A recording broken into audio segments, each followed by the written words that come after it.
Good morning. It's a beautiful morning. I'd like to welcome all of you to the annual meeting of the Jerusalem Fund. I'm Dr. Subhi Ali, chairman of the Jerusalem Fund and the Palestine Center. And this looks like a fantastic audience as well. Hopefully, there will be a internet audience also. But first, I'd like to mention a few things, some housekeeping things, and a couple of notes about the Jerusalem Fund. I guess before everything else, if you have one of those things that make music, please silence it. I'll try to do mine too. And that will make for a better day. There will be a question and answer session after each panel. And also, our web audience can tweet us can tweet their questions to the Palestine Center and can follow us at the Twitter handle of hashtag PCCONF2014, PCCONF2014. We're at the Palestine Center, which is the educational arm of the Jerusalem Fund. We've been here since 1977, and for a minute, every packet that you have has one of these things: the Palestine Center, our work.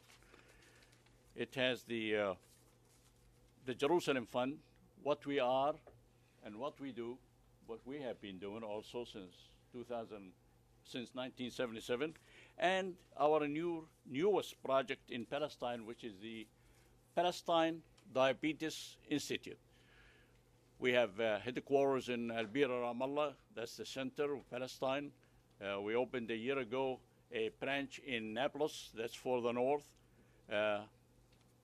Hopefully, in a couple of years, there will be one in Hebron, Al-Khalil. That's for the southern part of Palestine. And in the future, hopefully, there will be one in Gaza. That is our strategic plan for diabetes. Diabetes is actually one of the most prevalent diseases in the world, and definitely in Palestine. We estimate that Palestine, Jordan, according to our surveys, have no less than 30 to 35% involvement.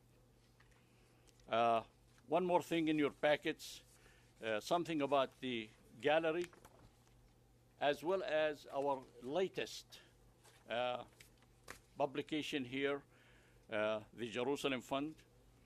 I hope that you will have a chance to review them, and if you choose to follow us on the internet at www.thejerusalemfund.org or palestincenter.org. I'm not going to take much more time. We have a fantastic day of 4 panels that I believe will cover most of everything that's important about Palestine as we speak at this time, current. No question that the questions and answers will cover most of that. Each speaker has 10 to 15 minutes to speak, and the first panel will be moderated by Jerusalem Fund board member and Chief Financial Officer. I call him the money man, Dr. Eid Mustafa. And without further ado, I'm going to turn it to Dr. Mustafa.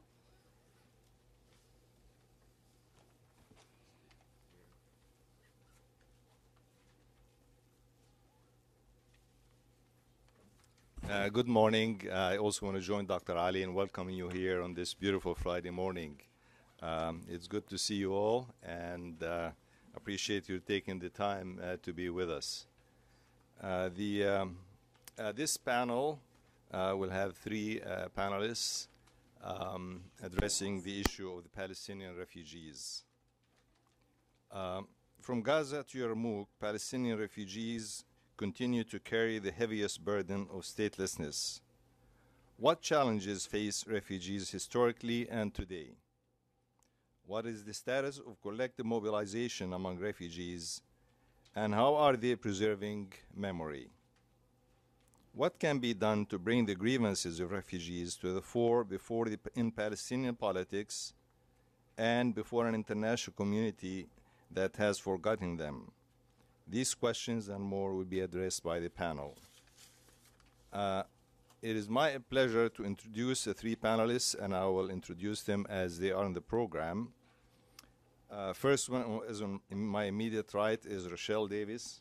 Welcome, Rochelle. Glad you made it through the traffic. Rochelle is an associate professor of cultural anthropology in the Center for Contemporary Arab Studies at Georgetown University. Since July 2013, she is also the academic director of the master's program in Arab Studies. Her most recent research in Jordan and Lebanon has examined both Syrian refugees displaced by the violence in Syria and the Iraqi refugees who have fled to Jordan and Syria post-2005. Her past research has explored Arab and Arab American identity and Palestinian social and cultural life prior to 1948. She has also collected over 50 oral histories of Palestinians from Jerusalem about their lives in the 20th century. Her publications include the book, Palestinian Village Histories, Geographies of the Displaced, a chapter, Mapping the Past, Recreating the Homeland, in the book, The Claims of Memory, edited by Layla Abu Lughod and Ahmed Saadi, and numerous articles. The second panelist in the middle is Michael Fischbach. He is a professor of history, Randolph-Macon College. He specializes in land issues related to Israel, Jordan, and the Palestinians. He is the author of numerous books on this subject, including State, Society, and Land in Jordan, Records of Dispossession, Palestinian Refugee Property and the Arab-Israeli Conflict, The Peace Process and Palestinian Refugee Claims, Addressing Claims for Property Compensation and Restitution, and his most recent book, Jewish Property Claims Against Arab Countries. Our third distinguished panelist is Matthew Reynolds on my far right. He's the director of the North American Representative Office for the United Nations Relief and Work Agency for Palestinian Refugees in the Near East, UNRWA. He previously served as the agency's acting chief of staff based in Amman and Jerusalem. Prior to joining UNRWA, Mr. Reynolds served as the U.S. Assistant Secretary of State for Legislative Affairs, the principal representative of the Secretary of State and the U.S. Department of State to the Congress. Before his appointment to the State Department, Matt spent 17 years on Capitol Hill in numerous senior positions in both the U.S. House of Representatives and the U.S. Senate. He was the staff director of the House Public Rules Committee, professional staff on the House Foreign Affairs and Senate Foreign Relations Committee, and chief of staff to 2 U.S. representatives. Without further ado, please help me welcome our panelists. We'll start with Rochelle.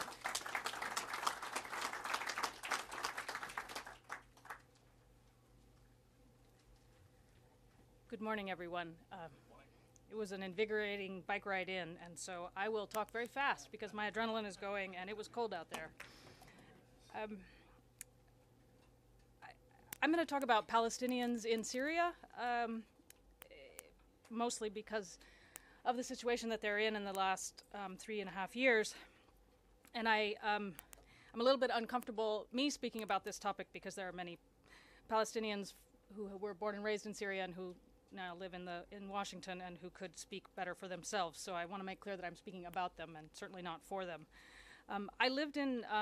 I first visited Syria in 1988 when I was a student, but I lived and visited many times, but I lived in Yarmouk camp in Damascus in the summer of 2008 while I was doing research on my first book on Palestinian village histories, and I visited again and stayed there for a month or two in the summer of 2009, and then also was last there in December of 2010, just before the uprising in Syria started in March of 2011. Now, most of the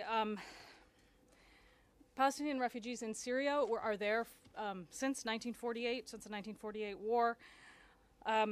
They were about 82,000 in 1950 when UNRWA first counted them. As of the last count in 2012, as you can see, they were a little over 500,000 Palestinians. There are 9 official camps and probably 3 or 4 other unofficial camps. And when the uprising began in Syria, the Palestinian camps sort of found themselves in the midst of it and were not spared the wrath and the bombs of the regime very early on. The camp in Daraa today is, from what we hear, is mostly leveled, and others have been part of the fighting, and I'll go into a little bit more details of that. Here's the map of where the camps are in Lebanon. Can't see it very well. Sorry, in Syria. On the far side, most of them are around Damascus. One large one in Daraa, and then there's ones in Hama and Homs, and then up in a few around Aleppo. This is what Palestinians carry who are born and raised in Syria or who find themselves in Syria. They carry a laissez-passer, وثيقة سفر للاجئين الفلسطينيين from الجمهورية العربية السورية, from Syria. So this is not a passport, but it's a travel document. And not everyone has rights to this. You have to have been approved by the regime to get one of these. So there are a lot of people who never got them, even though they asked. The reason I think these documents are relevant as we talk about Palestinians more generally is, one, the difficulty of getting a document in which to leave the country that they're in, for example. But then when they do get that document, this is all it is a travel document. So I'm gonna interweave in here some of the kind of commentary by Palestinians on their situation most recently, and this one is an artist. His name's down there in the bottom left-hand corner, Ala Hayatli. And he takes these travel documents that everyone gets issued from the various countries, Egypt, Syria, Iraq, and Lebanon, and replaces the national symbol with the symbol of toxicity, right? So there is, danger, warning, death. I'm not sure what the next one is, biohazard, and then nuclear things. So these comments on, Palestinians' comments on their own situation and what it means, I think is important to listen to and to also to honor their creativity as they sort of engage in these things. Palestinians in Syria had a lot of the rights of Syrian citizens, and I say that with all that it means.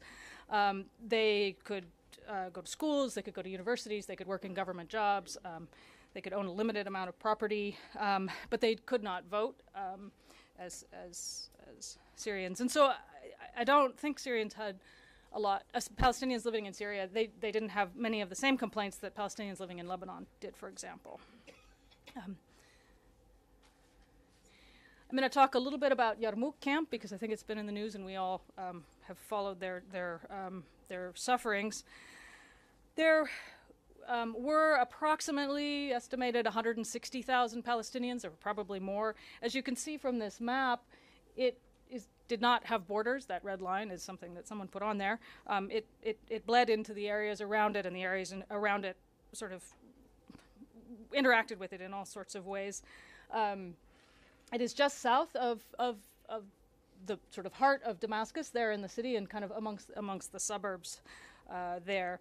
It was the largest camp. It's also an unofficial camp. It's not an UNRWA camp, which means that essentially the sewage and the water, the sewage I think in particular is not provided by UNRWA, but in this case provided by the Damascus municipality. So this is what the camp looked like in 2008. You can see it doesn't really look like a camp. It looks like a neighborhood in the city, and that's indeed what it was and what it functioned as.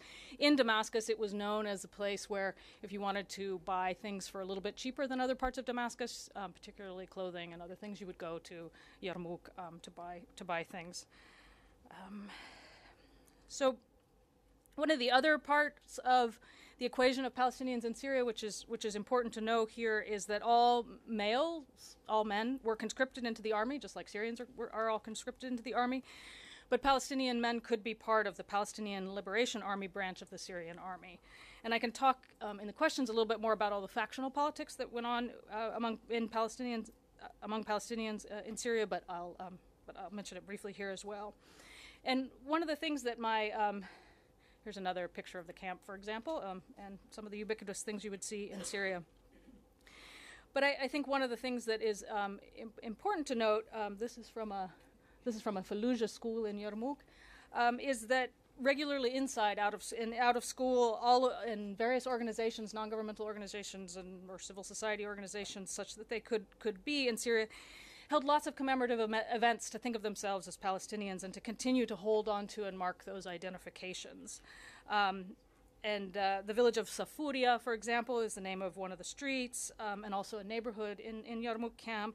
Here, Fallujah is a UNRWA school. So with the outbreak of the uprising in 2011, Palestinian local committees worked really, really very hard to have these camps remain neutral spaces, and in the subsequent fighting. And as I said, the Palestinian political factions took different stances. And Hamas, very early on in 2012, separated itself from its governmental patrons. It had been under the kind of patronage of the Assad regime in Syria. And it actually took an anti-Assad stance, and the leadership of Hamas that was in Damascus and in Syria left. And so that was one very clear position that one Palestinian faction took. The other faction that took a very clear position going the other direction was the PFLP-GC, the Popular Front for the Liberation of Palestine General Command. This is not the PFLP regular branch, this is the General Command under Ahmed Jibril. And it had always been a pro-Assad and had a lot of people in the Palestine Liberation Army positions, and it continued to serve sort of as the eyes and ears of the regime in the camp. And that these politics have played a role in what has happened in all of the camps in Syria. Individuals, of course, joined all the other sides, and all the other political factions tried to really remain neutral and serve as negotiators between the various parties. One of the things that was continually coming out, and I just give you an example of it here, was that because the Yarmouk in particular remained a kind of a neutral space, people from the surrounding neighborhoods, Syrians in particular, but people from around the surrounding neighborhoods, as the fighting extended into those neighborhoods, took refuge in the camp. So the camp grew very, very large. Some people say doubled or more its population. And so, as like, for example, when Hayat al-Daman was hit with bombs, people would then flee into Yarmouk. And you would see pictures all over the place of people sleeping in mosques, in doorways. And so there were these calls among Palestinians and among the groups that had kind of organized themselves to sort of be good hosts. And this one, I think, and this is kind of what is repeated over and over, that the families in the nearby areas of Yarmouk camp are kindly asked to receive these displaced people in the best way possible, knowing that they are part of us and we are part of them. And this idea that they were suffering this together, and a lot of times the commentary was, they've hosted us for 65 years or 60 years, we should also turn around and host them in their times of need. And so there was a lot of this going on. There was a pretty gruesome bombing in August of 2012, August of 2012, that nobody is really sure, I think, who did it. I mean, maybe they've figured it out now. And I think about 20 people were killed in and around the camp. And that sort of marked to Palestinians that things were changing. In December of 2012, members of the opposition, and this gets a little more unclear, but both the Free Syrian Army and the various jihadi groups like Jabhat al-Nusra and some of the others, sort of took the fighting into the camp, and the regime responded. And so the camp became a battleground between the regime and the opposition that was fighting, the various factions of the opposition. That has resulted in basically almost 90% of the population of the people living in the camp leaving. So today there's a population of about 18,000 still living in the camp, and I'll talk about that in a minute. most of the Palestinians in Yarmouk fled to other parts of Damascus because Jordan closed its borders to Palestinians coming from Syria. So today there's about 4,000, 5,000 or so Palestinians from Syria living in Jordan who got in before the closure, but basically they can't get into Jordan. And within the last year, I mean, it's always been very hard for Palestinians from Syria to get into Lebanon, but now they are basically prohibited. They also have it costs them more money than it does cost a Syrian to go into Lebanon, and so it has become more difficult. The cartoonist Latouf, who I think is in Brazil, did this cartoon which sort of illustrates the plight of Yarmouk. You've got the Syrian regime on one side with a gun and the Syrian opposition on the other side with a gun fighting each other, and then you've got a person from Yarmouk laying there starving to death because his plate is empty, sort of dead in the middle as these two forces fight over it. And I think people really feel that this is kind of symbolic of what has happened. Do I have 5 more minutes or so? Is that okay? Okay. As the Palestinians fled the camp, I've still been in contact with a number of my friends from the camp, a number of whom have also been killed.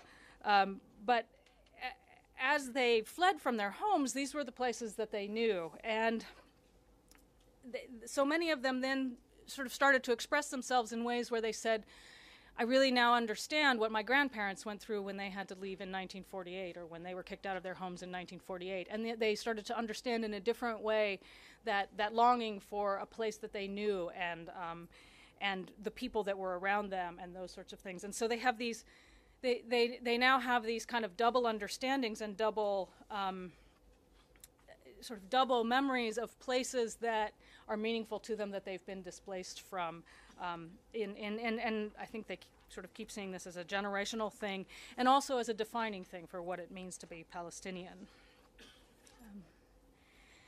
These are some of the pictures and other things that people are commenting on. And it says, apologies, this is not Quneitra, which is the Syrian city in the Golan Heights, which the Israelis occupied and destroyed in 1967.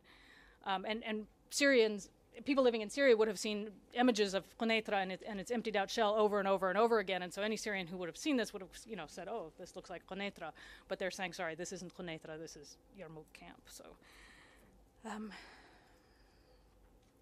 and I think you all saw this picture, unfortunately. So one of the important things to know about Yarmouk is that it came under siege in July of 2013.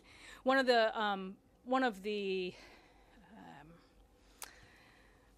things that the regime has done to punish places where there are rebels or opposition to the regime has been to basically put it under siege and starve it until they give up.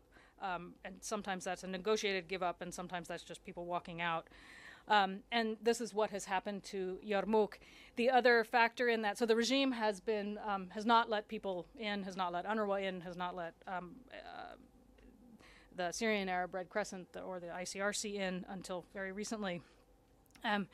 But the other thing that has happened is that the opposition has also not let in food and other things, or has kept it very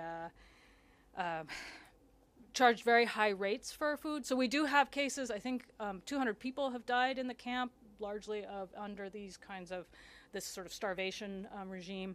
And then more recently, since August, the main water supply, the pipe to the camp for water has been damaged, and so now they have no water coming in. So they have to, there's a well that they're drawing from, which is not a sanitary well, so they're having more health issues, as well as people just don't have access to water, so then they have to walk long distances and end up amongst these landscapes. I have only a minute left. Let me... As Palestinians have gone out, there's been this sort of outpouring to kind of think about these things. Yarmouk so these are signs that are appearing, in the midst of the siege. It's been things like this from Malaysia. Yarmouk is in my heart. This whole people taking pictures of signs and putting them up and posting them. Here's another one. هنا مخيم اليرموك الحدود الفلسطينية لبنان. And then I think this is kind of where I want to think about where we're going, is people in the camp are thinking of both, the possibility of returning to the camp, but what happens in this situation? The camp is destroyed, and it's never clear what's going to happen to Syria, and where are Palestinians going to fit into this? Where do they fit into it now, and then how are they going to fit into it in the future? They really do have nowhere to go. I mean, borders outside of Syria to them are closed for the most part. They can, of course, pay money and be smuggled across, but paying money is not an option for most people at this point. And I think it brings us to think about sort of renewing the idea that return to Palestine is a more feasible option, and something that but has been ignored by so many people for so long, that return is sort of one of the solutions. And by return, I mean return to historic Palestine, 1948. Of course, with Israeli agreement and with some sort of negotiated agreement to get people back. But I think it's really Palestinians from Syria are going to be lost in this whole kind of whatever is happening in Syria sort of thing. And it will be yet another disaster for displaced Palestinians if they don't kind of end up being part of a different Palestine, a different vision of Palestine in the future. Here's one of the pieces of art from Turkey, and it says no solution except the right of return to Palestine, and then it has this in dark blue. It says the camps, who are the origin of this whole story, and then it lists all the names of the camps. And then the two in red, Hama and Yarmouk, it says Aidun, so we are returning. And then finally, I showed you the travel document for Palestinian refugees, and here is something that another Palestinian did and replaced the Syrian regime with the heart.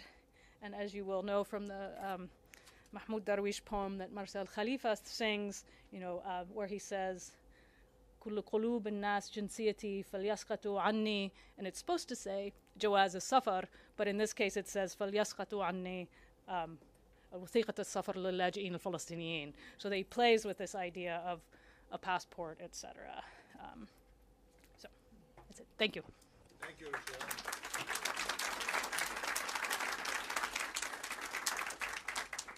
Michael?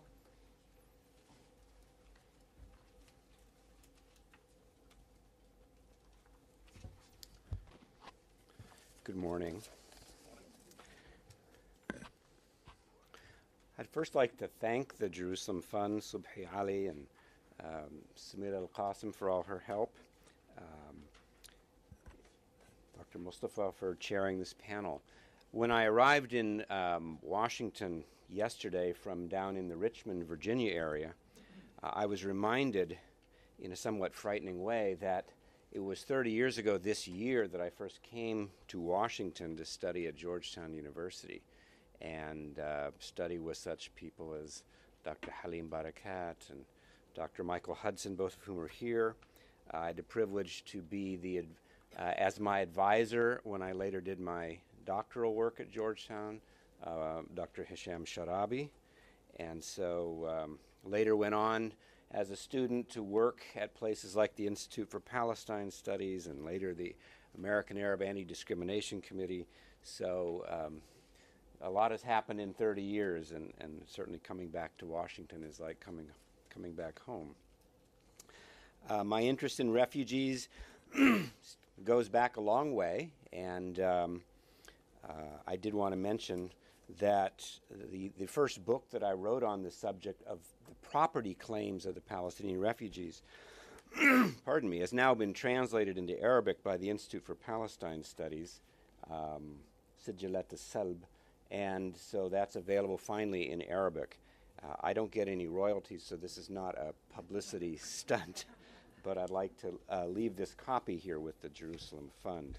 It was always my hope that someday the refugees themselves would be able to read that book in their own language, and I'm happy that that's happened. The talk that I'd like to give this morning, thanks Rochelle, is the centrality of the Palestinian refugee problem to the resolution of the Arab-Israeli conflict. And I'd like to stress then from the beginning that these days when one talks about negotiations, or we just heard yesterday from Secretary of State John Kerry that the time is not right for the parties to resume, one typically thinks of things such as borders and what percentage of the 23% of historic Palestine might the Palestinians possibly someday, bi'idhnillah, get as a state.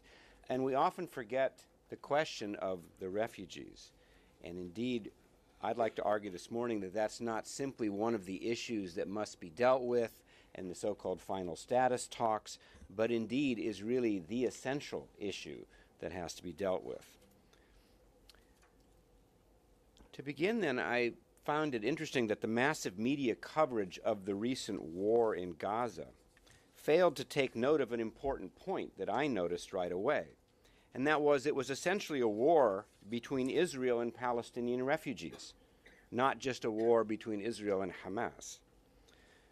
And the reason is that Hamas emerged from the refugee experience, and that Gaza itself, which is the third most densely populated spot on earth after Singapore and Hong Kong, is in fact an area crammed full of refugees who during that savage war were trapped and had nowhere to go.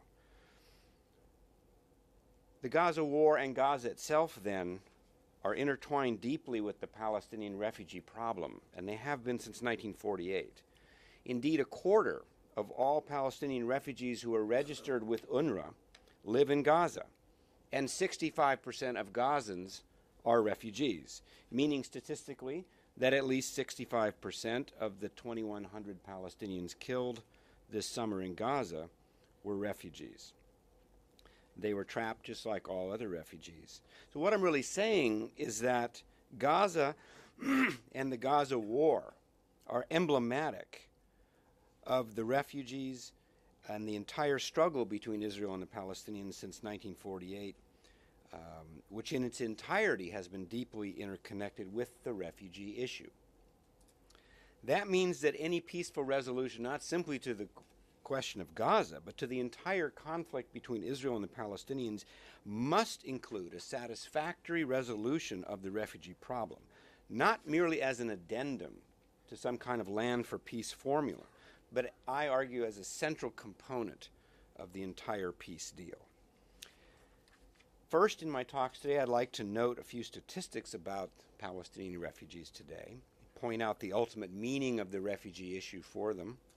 Secondly, to point out the ways that the modern Palestinian nationalist movement since 1948 has been shaped deeply by the refugee experience, as has Palestinian life in general. Third, I'd like to mention how the Oslo peace process has or has not dealt with the refugee issue. And finally, to offer a humble plea for a humane and inclusive resolution of the refugee problem if we're ever going to get a lasting peace.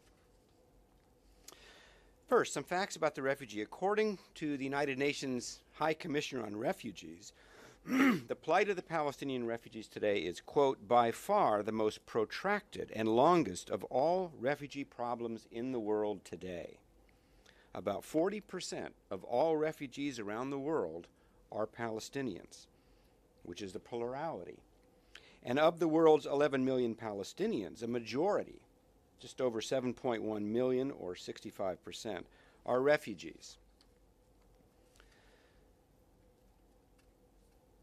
That is to say that the refugee issue is of immense importance, obviously, to the demography of Palestinian life, as well as dreadfully significant to the entire global question of refugees.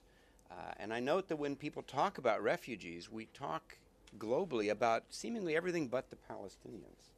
And I think if the world is to go on record in the 21st century as dealing in an effective and a just way with refugees generally, the test is going to be whether the world community can do that with Palestinian refugees in particular. The refugee question gets to the very heart of the Arab-Israeli conflict, which really is this question: to what extent shall the region of Palestine, Israel, be a Jewish state, established in war in 1948 and inhabited since by Jews ruling themselves and others in what some scholars have called a Jewish ethnocracy? And conversely, the question, well, what about the status and rights in and to that land of the Palestinian Arabs, over one-half of whom fled or were forcibly expelled during the 1948 war and denied repatriation ever since? This is precisely why the refugee issue has not been solved over the long decades since 1948, because it demands an historical reckoning and a painful soul-searching, as well as a commitment to relieve the suffering and dispossession of the refugees in meaningful ways. And unlike, therefore, the questions of a Palestinian state or borders, or even the question of Jerusalem that we'll be discussing later today, the refugee problem is one whose resolution requires all sides and the international community to take a hard look at what happened in 1948 and what it has meant for all parties in the conflict, as well as to take a hard look at just what human rights, national rights, residency rights, and so forth mean in the 21st century, especially when the past 2 centuries of ethnic and religious nationalism and the concept of nation-states themselves have led to so much violence and displacement. No matter how one looks at it, the world community, and Israel in particular, eventually are going to have to grapple with the events of 1948, the long Palestinian diaspora since then, and find a way of resolving them with the participation of and to the satisfaction of the Palestinian refugees themselves. That is, if the world community and Israel wish to settle the conflict peacefully and build the basis for reconciliation. What has been the role of the refugee question in the Palestinian struggle in history and today? In fact, refugees and their status and their grievances have proven to be the bedrock upon which the modern post-1948 Palestinian national struggle has been built. The waning of the influence of the older pre-1948 generation of Palestinian political leaders, coming from the urban notables of central and coastal Palestine, was the result of the massive depopulation of Palestine's Arab population during that war. And ever since, the Palestinian national struggle, in its various phases and represented by various groups over the long years, has been a movement led by refugees. And deeply felt refugee needs and passions have animated the Palestinian struggle ever since. In other words, the refugee question is central to the very concept and the very struggle of the modern Palestinian national movement. It cannot be, again, dismissed as merely one of the other issues we deal with, for the entire movement has been animated and led by refugees. The revolutionary guerrilla movement, or the Fedayeen movement of the late 1960s, was a movement of refugees. Centered in the camps of Jordan and Lebanon, those groups changed the entire dynamic of the conflict. It became not just a humanitarian conflict, but a national problem and a cause, and a central feature of Palestinian national life. The return, al-Auda, to the homeland through a people's war and the creation of a secular democratic state for Jews and Arabs from all religious persuasions was central to a refugee-dominated PLO after 1969. The same could be said for the major Palestinian group opposed to the PLO in the decade since 1948, Hamas. Since it emerged in 1988, despite all the differences with groups like Fatah and the PLO in general, Hamas also has been a movement of refugees.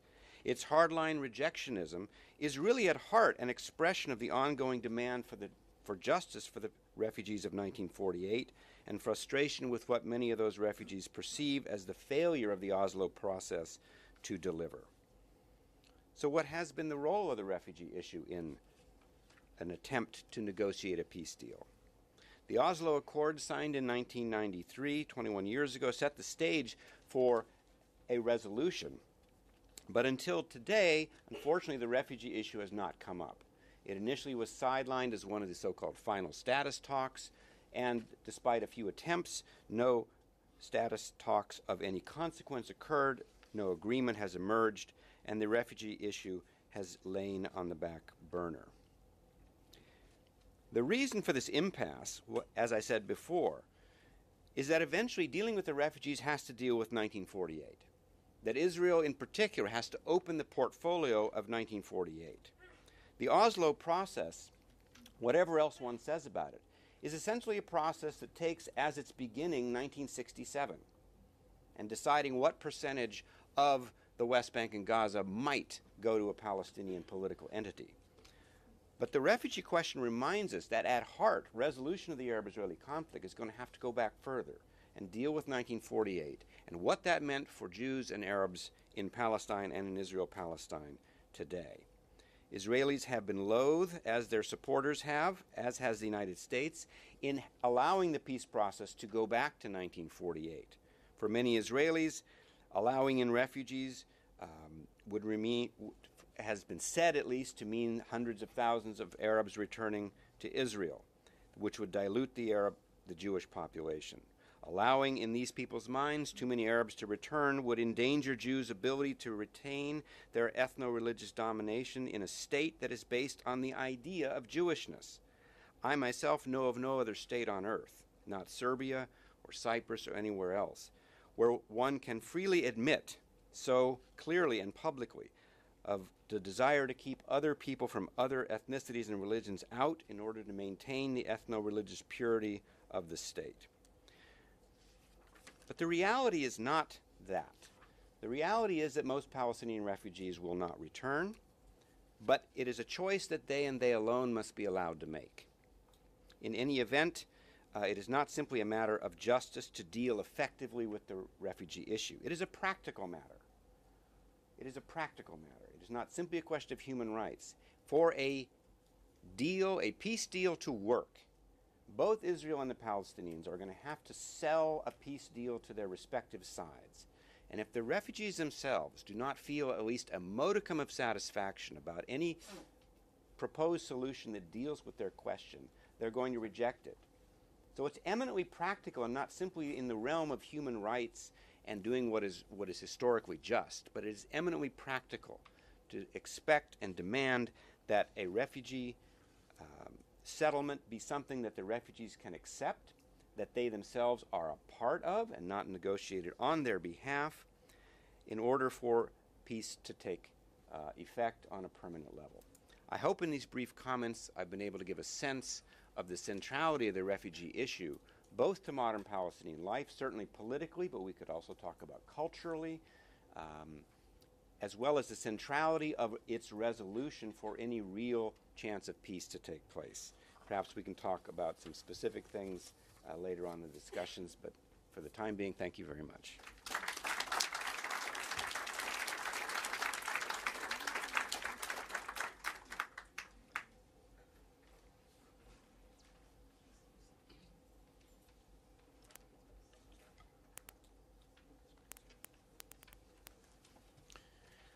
Great.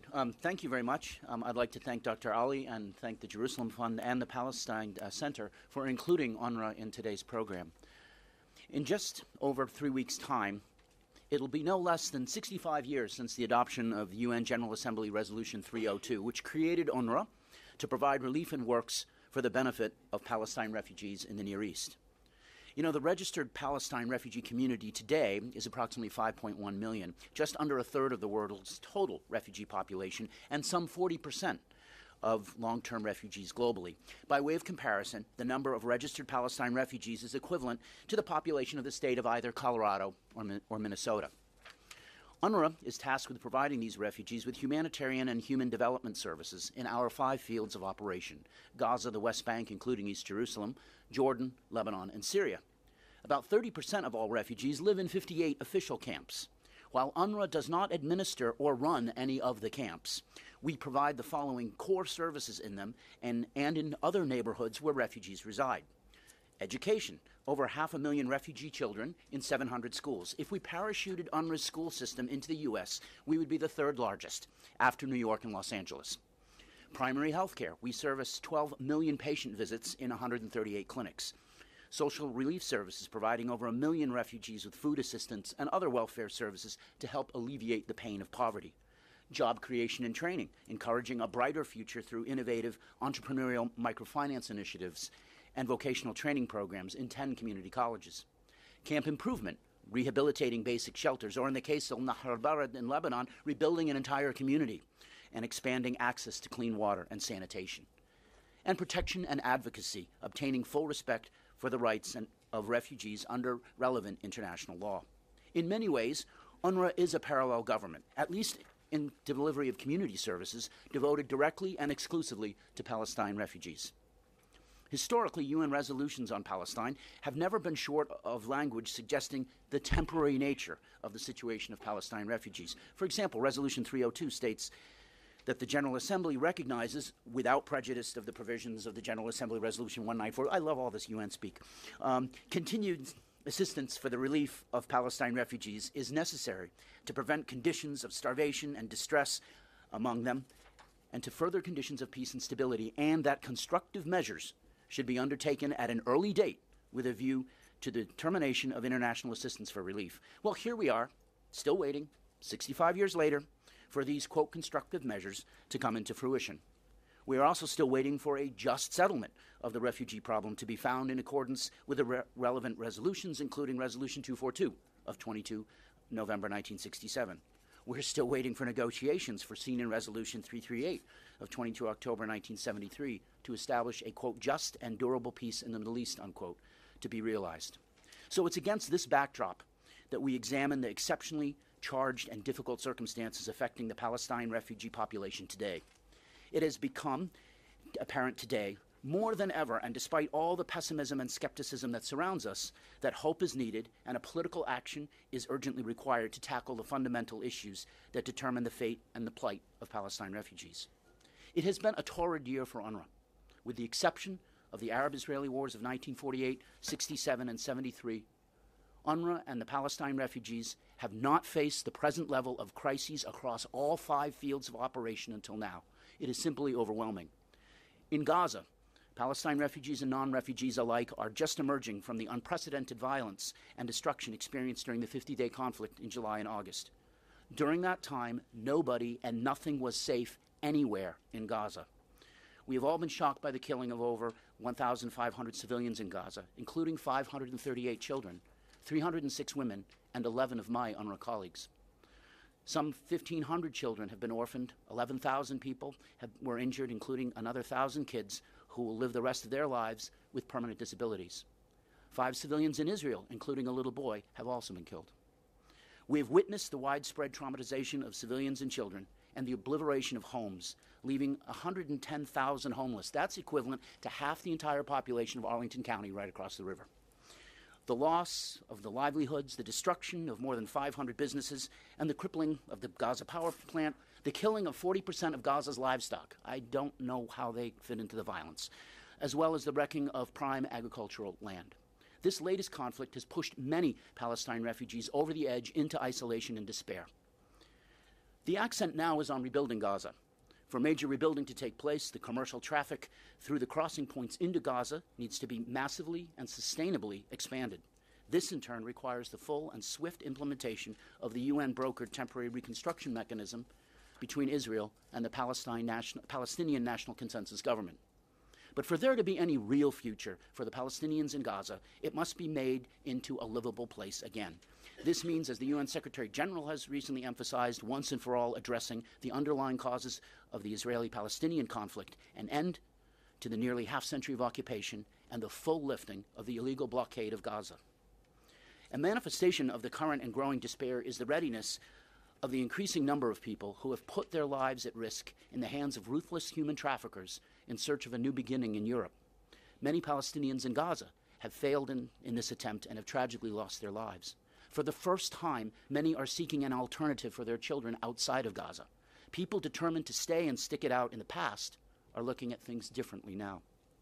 Indeed, after years of collective punishment of the population of Gaza, and after the recent devastating conflict, it is simply inconceivable to return to the pre-existing conditions under the blockade.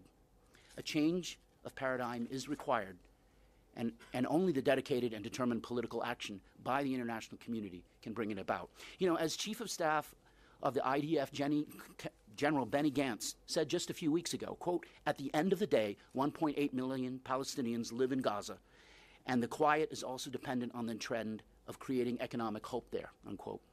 Reading between the lines, he's recommending that it's time for a change. So if the military can understand that, why can't the politicians?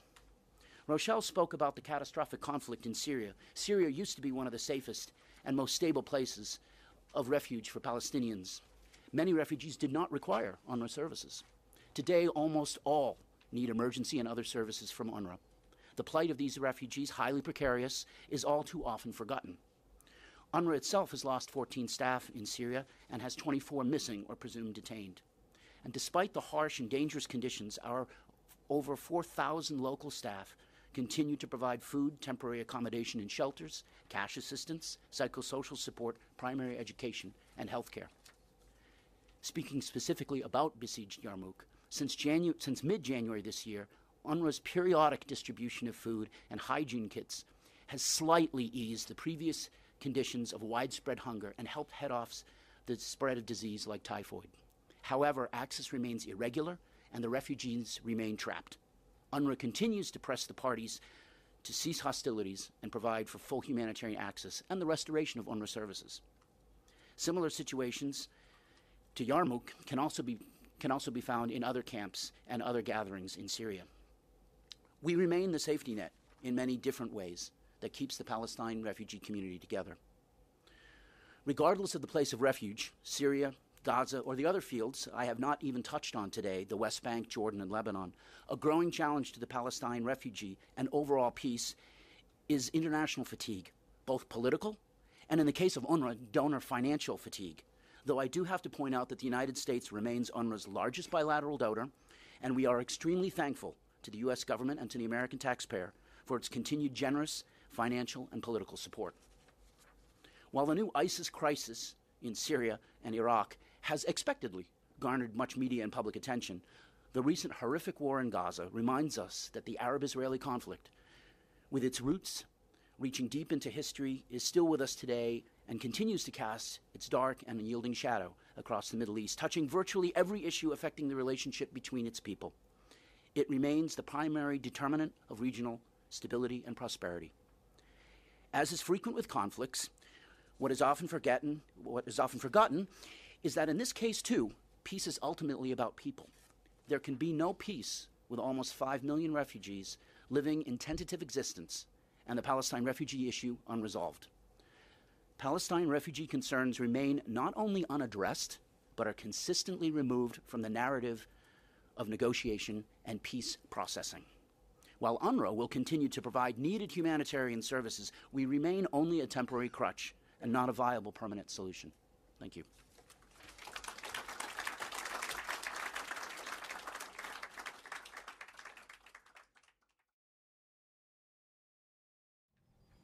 I would like to open the floor for questions. Ellen, you raised your hand very fast. Please, go ahead. Should I get a microphone or just holler? Yes, the microphone is coming to you. Thank you. Ellen Siegel. I visit Beirut, Lebanon, every September, so I'm very familiar with the camps. One of my concerns is now the Palestinians are on their 4th generation in the camps, and that the descendants of the original Palestinians continue to have refugee status. How many more generations, or how long is UNRWA going to be able to support that? I'm also concerned about the situation in Beirut, in the camps. Sabra and Shatila is horrendous. You can hardly walk down the street. As for Nara Barad, the housing is very, very small, and the streets are very wide, so that tanks roll down the street, but people live in tiny areas, and many of the systems are already broken. The Syrian Palestinians that are in Lebanon are not getting UNRWA benefits, is my understanding from them, and they're hiding out in camps. And then just what is the role of the leadership of the Palestinians regarding this refugee crisis? Thank you. Who are you addressing this to, Ellen? Okay. Anybody willing to take Yeah, it? why don't I start on a couple Please. points because they are relative to facilities and services provided by UNRWA. In terms of support for all Palestine refugees, including the descendants, UNRWA's mandate is to continue to provide humanitarian and human development support until told otherwise by the General Assembly. You know, our mandate is renewed every 3 years. It's one of our greatest challenges in providing services, frankly, is donor fatigue, is financial. There's a lot of refugee crisis all over the world. Many budgets of many countries are stretched thin, and we're affected by that, as are the Palestine refugees. Palestine refugees, we call them PRSs, Palestine refugees from Syria, are receiving benefits in Lebanon. In fact, they receive them rather quickly because they're already registered in there. And so if there are some who aren't, they should approach UNRWA for help and assistance. Nahr al-Bared as well is another situation where, as you know, the entire camp was destroyed during the war. We've been trying to rebuild it. Some countries, the United States, has fulfilled its pledge. Others have not. So one of the challenges is that we've not been able to complete a lot of that rebuilding structure, much to the detriment of the people who are living there, of the refugees there. I wanted to mention something to what you said, and for those who don't know, Ms. Siegel was actually Ms. Siegel was, by way of background, was a nurse who was present in Sabra and Shatila in 1982 during the massacres, and has written a lot about it, and should be commended for that role. Although you didn't ask it this way, I was once given a talk about a book I had written, and a gentleman in the audience asked me a question, and I could tell he was somewhat hostile to the idea of anything Palestinian, and he said, well, listen, how much longer are these people going to keep talking about coming back? It's been over 50 years. And I said, well, I'm not a spokesperson for the refugees. I'm not myself a Palestinian. I'm an historian, but I can tell you that if they take their cue from Zionism, after 2,000 years, I guess they would have about 1,950 more years till they forget about it.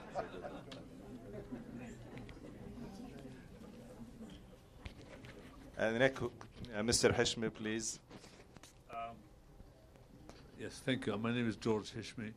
I'm just curious whether UNRWA or Dr. Michael knows, or any of the panelists, whether there's a record of the titles, Palestinian titles to their property in Palestine. I know the Institute of Palestinian Studies is doing something along these lines. Maybe this book is doing it right now, and they'll probably be releasing something in the next few months. But it's interesting. Not many people, I know my family, don't have the titles with them. They left them at home. I don't think even they had them at home. You know. Yes, I know a little bit about that. Does the United Nations have records dealing with property titles to land and property that was left behind by refugees in 1948? The answer is essentially yes.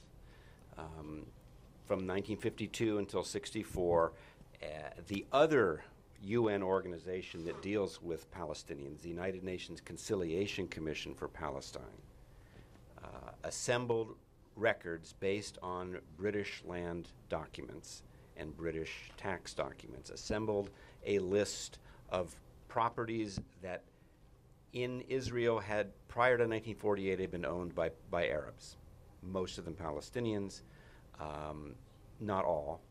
And so, yes, there is in the archives of the United Nations this data, and there have been attempts in the late 90s, and as you suggested, perhaps going on right now, to computerize these data and make them more user-friendly. But yes, the UN has had such records for a long time. So we can ask for copies of these titles if they have them. You can ask. I can assure you they'll say no. But perhaps we could talk more about this. It's yes. Thank you. Right, gentleman in the middle, please. Good morning. My name is Anton Mora, and my question goes to the first panelist. And you talked about how the concept of being a refugee and how it's related to the generations. And in a research that I made in Chicago on the concept of home for Palestinian immigrants, and where do they belong, and what is home for them. And the outcome of my research was basically Chicago now in America is their home. And in your argument, you mentioned how they experienced displacement, and they understood what their families have gone through. But the concept of home, where do these people in your research and in their mind, what is home for them, and where is return to them? If you can please elaborate on that. Well, I think the concept of home in English has many different meanings, right? So it can be the house that you live in, it can be a larger space, it can be where you feel comfortable. But in Arabic, you have to be more specific. So a dar is a dar, is a house. Al-Watan is a homeland. And so, I mean, I think I'm not taking issue with your question, but I think there's a lot more to elaborate there, because I think if Palestinians in Syria that I know from Yarmouk camp, their sense of home is the place that they grew up, and the places that they invested in, and were part of their future as well, right? Because they bought property, for example, or they were raising their children there, and that I would say is a sense of home in the sense that it's a place like a house that was theirs. That as human beings we all have that familiar space. But in the sense of the homeland, I think they very much think of themselves as Palestinians, and that Palestine is their homeland. So I'm sorry if I'm playing with the words, but I think that distinction is very important. I think their understanding as they were displaced from Yarmouk, and I'm only talking about the people that I knew from Yarmouk, and it's also very, very difficult to do research. So I did not do research. This is me keeping in contact with the people that I knew via Facebook. That they had this understanding of what their grandparents or parents or great-grandparents had gone through, but at the same time, so they ended up having two places that they longed for, right? Whereas their grandparents or parents only thought about Palestine, all of a sudden these people who end up in Nahr al-Barid camp want to go back to Yarmouk, and they also want to go back to Palestine. And so I think I don't think it's easy. I think it's a complicated, and then I think they also now are struggling with what is the most possible, right? Whereas before, what was possible was they lived in Yarmouk and they could think about and be active around going back to Palestine. Now, if they're in Lebanon or Jordan or some suburb in Damascus, again, what is the most possible? And the most possible may be just to lay low and stay where they are and to kind of recreate that. The thing that I think is also really important for Syrians in general and Palestinians from Syria in particular is I think we're in a new phase of the conflict, not in terms of the fighting, but in terms of the displaced and the refugees, is people realize that they've got to find a solution for themselves. And so they are fleeing to third countries. They are trying to they're no longer waiting. They're no longer sitting and trying to keep low. So the people that I know are now fleeing to Europe. One of my friends just got on a boat from Turkey, and he did arrive in Italy, despite me telling him not to get on a boat. But and another one, an UNRWA employee, actually was stopped by the Syrian regime multiple times, and he finally said, I can't do this anymore, because his cousin had been stopped by the Syrian regime and had disappeared and was never returned. So he fled to Holland by himself, leaving behind his whole family. Other ones that I know are now in Sweden. I didn't ask how they got there. So people are now saying, we can't just sit in stasis anymore. We've got to rebuild, and they're looking at third options. This is for Syrians as well as Palestinians. Thank you. A question from the far left, please. And then I'll go to this section if you have any questions. Hi, Penelope Mitchell with the Palestinian American Research Center. My question is for Matthew. In light of all that you said about the current situation in Gaza, I wonder if you could talk a little more about the sort of balancing act of three things. One being the overwhelming need and dire conditions in Gaza, and then two, the draconian rules that Israel has put in place for bringing goods into Gaza to do reconstruction, and how we know that a lot of the reconstruction materials are actually being purchased from Israel, and that with the measures that are currently in place, there will never be a possibility of bringing in enough material. And then the third thing being the obligation of the donor and relief agencies to advocate for rights and for justice and for change. Thank you. There is a bit of a balancing act, and the needs of Gaza are overwhelming, as I don't know if you can, the needs are overwhelming. I think I've sort of addressed that. This is a man-made disaster in Gaza. And let me just backtrack. Prior to the conflict that happened this summer, the UN put out a report, Gaza 2020, which you can find on UNRWA or UNDP, a lot of our different websites, which shows that Gaza is unsustainable in its current condition. It's already 90% of the water is not potable. The aquifer will be taken over by salt water. Unemployment for young women is 80%. Now, this is before the place was destroyed. So the needs are intense, and the only way you're going to move forward, frankly, is a lifting or at least a major easing of the blockade. It's not an issue of Gazans, of people in Gaza, Palestinians, whether they be refugees or Gazans, not wanting to work. They very much want to work. The key isn't so much imports, while there is a regime being set up between the Israelis and the Palestinian new reconciliation government for the importation of what the Israelis call dual-use items. That would be rebar and cement and aggregate. Other items do come through the Kerem Shalom crossing. It's really what is needed is exports, because if there are no exports, there are no jobs, and there's plenty of exports that could happen from Gaza. And while it's encouraging that a truck of cucumbers was allowed out, you know, if you're looking at Gaza, I mean, Gaza's the size, the population of Philadelphia or Houston in terms of the amount of people that live there. Imagine people in Houston and Philadelphia having no jobs and not being able to send anything from Philadelphia to Newark, Delaware. So the key is not just exports, it's also key exports to the traditional markets, which is the West Bank and Israel itself. So yes, the international community can come in with a lot of aid and help, but that's not going to sustain Gaza. The Palestinians are very industrious people that like to get to work. There's a dignity issue. You want to be to work. You want to provide for your family. And the vast majority of them would like that. We should hope the international community should work to make sure that happens. Thank you. I think, Anthony, the question from here, please. This conversation is taking place in the USA, the United States of Amnesia. And I'm wondering what historical precedents there are for reparations for displaced populations in the history of the world.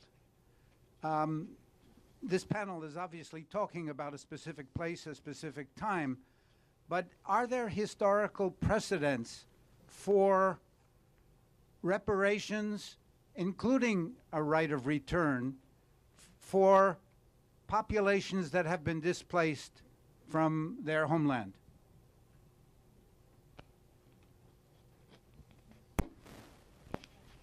You want any particular person to answer that? Or? Anyone who has Okay. an answer. I mean, the answer is yes. There have been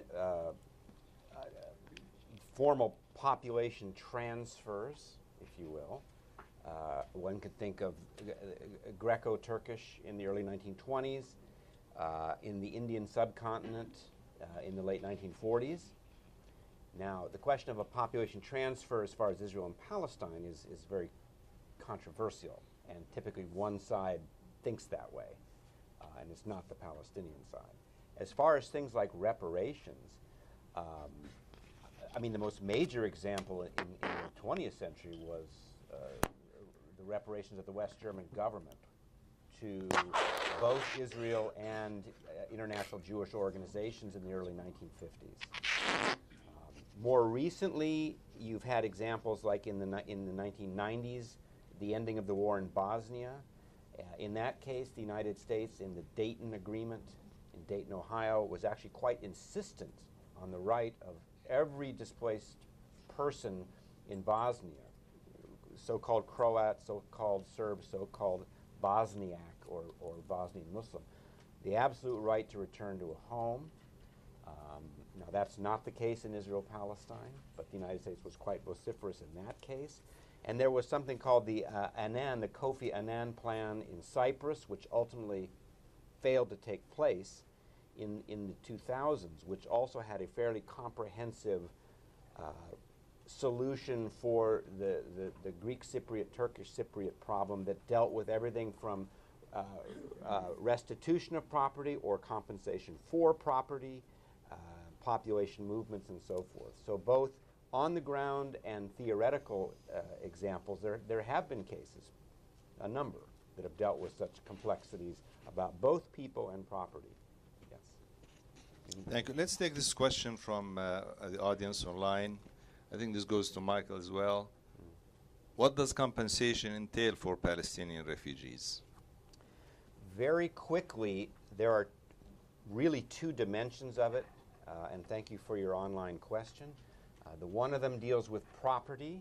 That would be compensation for property that is now in Israel. This is controversial for many Palestinian refugees for a couple reasons. One, according to the UN Conciliation Commission for Palestine, only about 40% of the refugees actually owned property. Now, they may have rented it, so that property compensation would not affect the bulk of the population. People have also spoken of compensation in terms more what I would call reparations, that is, payments for things like refugeehood, loss of livelihood, sort of moral reparations, and so forth. So the question of compensation deals both with property and with intangible issues. But I must say, historically, for many Palestinian refugees, it's a controversial issue because many have felt that they want to return. They don't want compensation for property. They want to either go back to the property or at least have restitution, which is different from compensation. That means the legal right of the property comes back to me, whether I return or not. So that's a little bit about the question historically of compensation. Thank you. Right here, please. That's a follow-up question, actually, on George's. The mic, please. That's a follow-up question on George's question about the property. What about the identity? For example, a person who was born in Nazareth and apparently, or not apparently, the official answer was, we burnt the building where all the records are stored is burnt. So there is no record of this person being born there. Are there a register? In this particular case, the time was close enough to 1948 to go back to the hospital and look up the record of the hospital in Nazareth and, go through the process to recognize it, and a birth certificate or some sort of official recognition was given. But what happens to the people who were born there and there are no records of them, any official record? I can mention something quickly, and then if they were refugees, there are the question of UNRWA records. As a result of the 1948 war, the government of Jordan came into control of many land records. They ended up with the Arab Army. And throughout the 1950s and 60s, in Jordan, for refugees in Jordan, they could go to an office that would search these old property records and issue identity certificates based on that. I'm referring to people who were born in Nazareth. That's one example. I'm sure this happened in other cities, that they did not necessarily register with the United Nations. Right. In this case, what they did was someone could say, my father was from Nazareth, and the Jordanians would look in Nazareth land records that had been captured and could ascertain that, yes, you are that person's child, and so citizenship and other records in Jordan could be issued based on those. That's one way to go about the problem, if you're Jordanian. Now, UNRWA has family records quite extensive. Correct. Since the 1948, the refugees who left in 48 would have registered with UNRWA, and we have extensive records of all of those individuals. They are the registered refugee. Thank you. Yes, sir. Thank you all. I'm a graduate student at Indiana University right now. So I have two questions. The first is for either Michael or Rochelle. But you've already kind of hinted at the dissatisfaction with compensatory schemes for the refugees. And I wonder whether or not the sort of the leaning towards repatriation, what the views of Palestinians in refugee camps are towards a one-state solution as an alternative, where repatriation would be much simpler in a one-state solution, obviously, whereas in the two-state, it's unlikely to sort of gain any sort of support amongst Israelis. So really the one-state solution, I guess, in the views of that in the camps particularly. The second question is a little, I don't know, maybe a little bit more controversial, but for Matthew at UNRWA. I mean, I think there's sort of a growing argument about the sort of imperial element of the Israeli occupation, how it's structured in a sort of classical way. And I wonder whether or not, or how UNRWA would respond to the suggestion that, while obviously humanitarian, that the stabilization efforts of UNRWA as a parallel government, the way you talked about it, that in some ways actually this alleviates the stress on Israel and allows it to maintain the system for a longer period of time, and also not to provide the kind of services that would be otherwise would be forced to provide. So while obviously necessary for humanitarian purposes, it in some way alleviates the stress of the occupation and allows it to continue. And obviously the same can be said of the PA as well, that it does operate in the same way, and I think Abbas is cognizant of this, which is why he constantly threatens to disband the PA as a sort of anti-Israeli step. All right, thank you.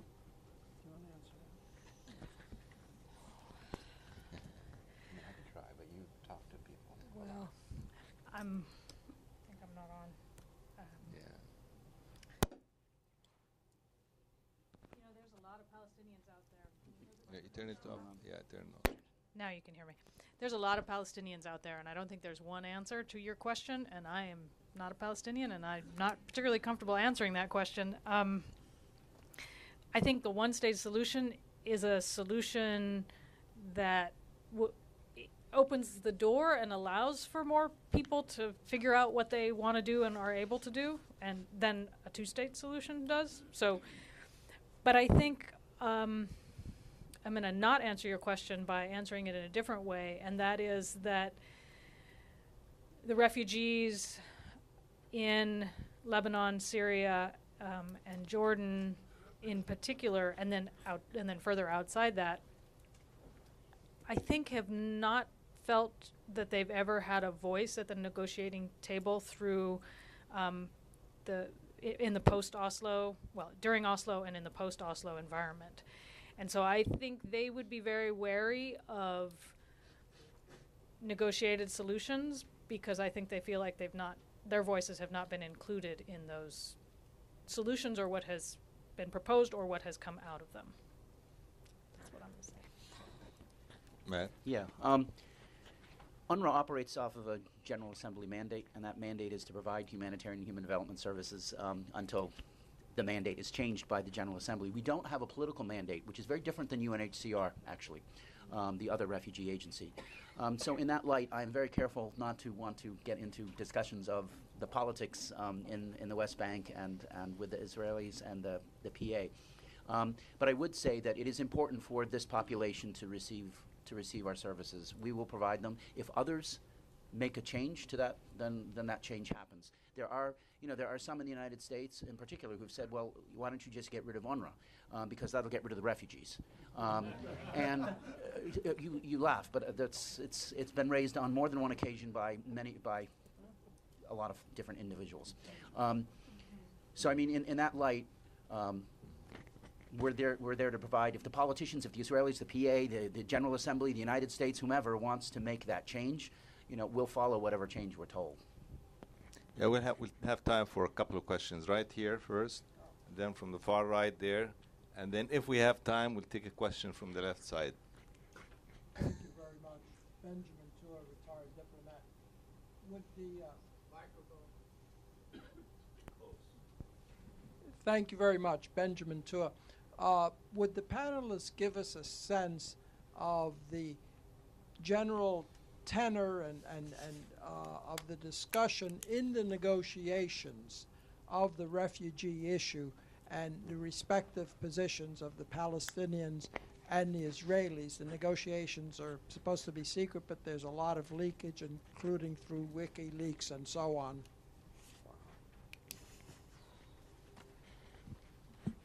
Over time. Yeah. We don't have time to get into that a lot. I will say that the refugee question has been dealt with in Oslo as one of the final status issues, so it's tended to be put toward the rear. The closest the two sides came to both a deal on the refugees and a wider deal was at Thaba in Egypt in January of 2001. And the two sides came pretty close. I think Israel has always said sub rosa that maybe a couple thousand family reunifications would be allowed as far as return. One often hears too among people sympathetic to Israel that, well, we'll allow actual refugees, people who left in 48, and there are only a few thousand of those. The Palestinian, the official PLO, because it is the PLO negotiating, not the PA, although they're very similar, has been that the right of return has to be granted, but sub rosa we understand that what that really means will be a limited number actually going back, that return would more or less take place within a Palestinian state. And that's really where the negotiators have gone. Sounds like they're relatively close. Relatively. Now, that's, again, been problematic, certainly for the refugees. I see that the chairman stood up, so I better be quiet. No, we just have a couple of minutes, maybe for one more question, but in order to stay on time, we have a half an hour break, 30 minutes. Maybe some of the discussion can continue during that time. We are going to reconvene at 11 o'clock for the second panel, and my job today is just to make sure that everything goes in time. Otherwise, we can easily get carried away. Yeah. You want to take one more question? One more question from right there in the back, please. He's been hand kind of tired getting up. And in the break, please feel free to tour our exhibit. It's very nice, and I think it'll be worth your while. Thank you. To Dr. Fischbach, do you have any ideas, not to put you on the spot, but just analytically, do you have any ideas of how psychologically and culturally one might motivate Israeli Jews and the pro-Israel community in this country to address 1948 once and for all? And to Mr. Reynolds, do I take it from what you've just said that UNRWA does not feel authorized to push back against the onslaught against you, the political onslaught, trying to delegitimize your agency? And finally, just a quick comment to the gentleman about precedent.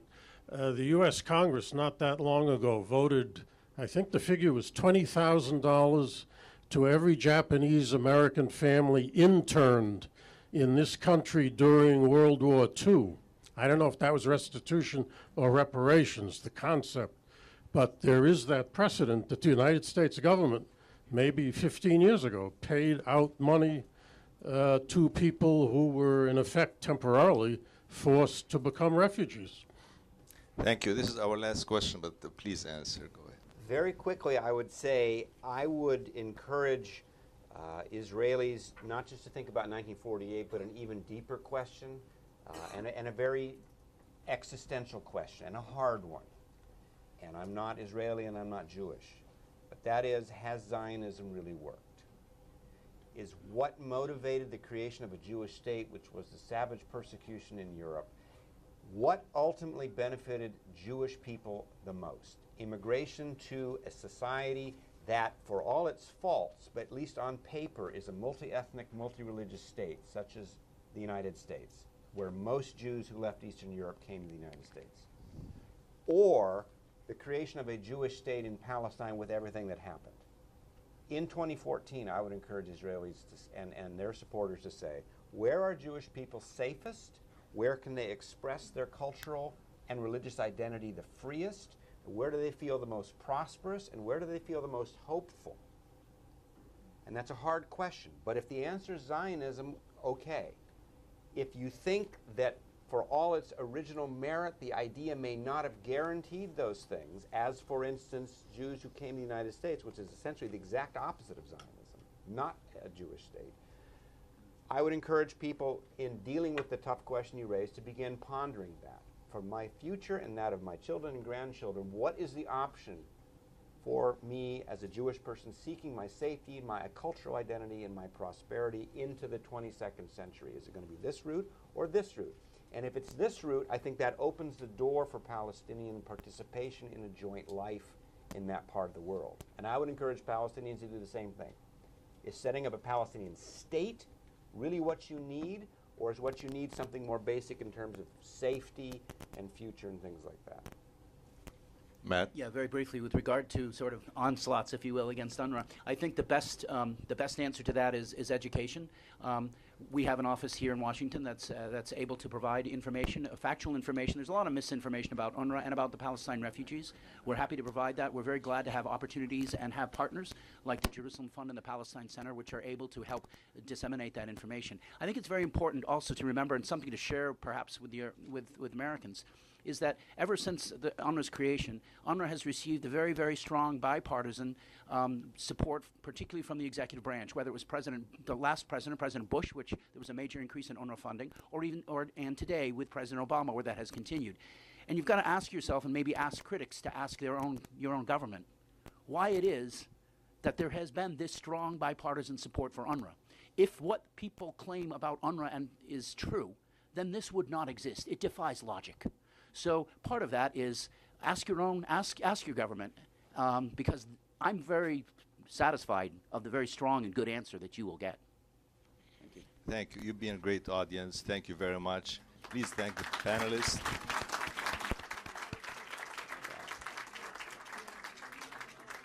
We'll see you all in half an hour.